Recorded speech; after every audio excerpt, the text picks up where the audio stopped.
সবসময় ভিসা আমি কাগজ পাঠাইলে হইয়া যাই গিয়া। এবার তারা আমার সিডি দিছে, আমি বলে সরাসরি যাওয়ান লাগবো।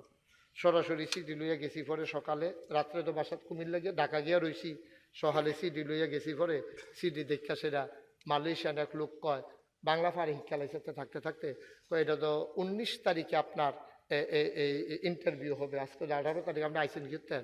আমি কই ভাই আমি মালয়েশিয়া না গেলেও 19 তারিখ আর আইতাম পারতাম না, ভাল লাগলে আমার নিতেন পারেন, না ভাল লাগলে নাই। হ্যাঁ আমার ফেলছাইয়া কয় মুরব্বী। আমি বুঝ জ্বালাইছি না লাইছি। তো আমার ভিতরে আইন, তা ভিতরে নিয়ে আসে, আমি গেলাম আমরা কি তা ভিতরে আনছো? কয় হুজুর ওই ভিতরে আনছি, আপনি কোনো এমনি আইলেন না, ওই আপনার এর লাগিয়া আমরা চাওনের লাগিয়া আপনারা আনছি, আসলে আওনের কাম লাগে না। কারবার আর কি কারবার। আমি তোমরা চাওয়াই যে আমার কি কষ্টটা হয়েছে এটা বুঝাইতাম পারাম আমি।